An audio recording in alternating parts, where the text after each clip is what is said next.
ទាំងសងកាយចំឡងនាំខ្ញុំពីបាត់ដំបងឆ្លងមកដល់ព្រែកទួលធម្មជាតិបំរងឲ្យខ្ញុំបានស្បើយ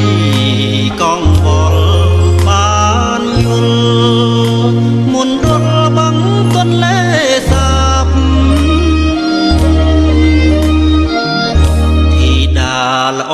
ឯងប្លែកគុណមិនចេះចិនណាយបងលួចមើលកែវឆោមឆាយហើយតែងបត់ចំរៀងអាហារក៏ឆ្ងាញ់នាងលក់ក៏ស្រស់សំរៀងវាចានួននាងផ្អែមល្ហែមឲ្យបងលងស្នេហ៍សូរិយាបន្ទាបមករៀបស្មើនឹងដីគង្គាសត្វស្លាប់នាំគ្នាហើយចូលត្រនំសំលេងនាវាខ្ទរពីរុនដងស្រែកដាំងចិត្តខ្ញុំឲ្យនឹកតែរូបឆោមឆ្លៅបុប្ផាព្រែកតលលាក់ខ្លួនក្នុងសួនជលតាជាទីឋានសែនសុខាពងបាំងសារួងនៅរៀមជាអ្នកក្រុងបាត់ដំបងបងស្នេហ៍ពើអូស្មោជាផ្លូវជួយធ្វើមេបាខ្ញុំផង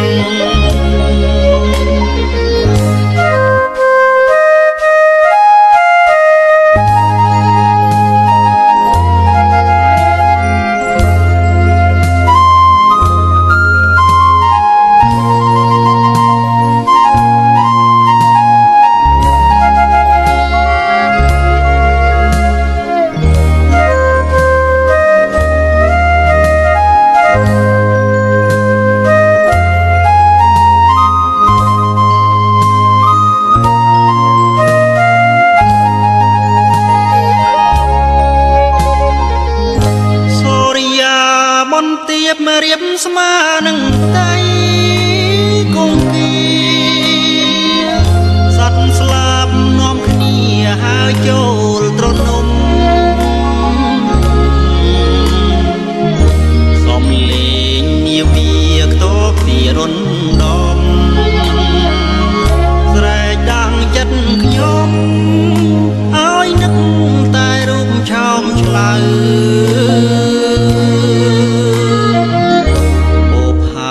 ព្រែកតលលាក់ខ្លួនក្នុងសួនជលសា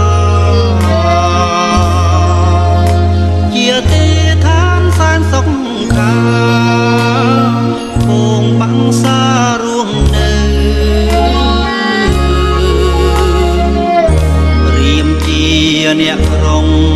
បាត់ដំបងបងស្នេហ៍ពើអូស្មោជាផ្លូវ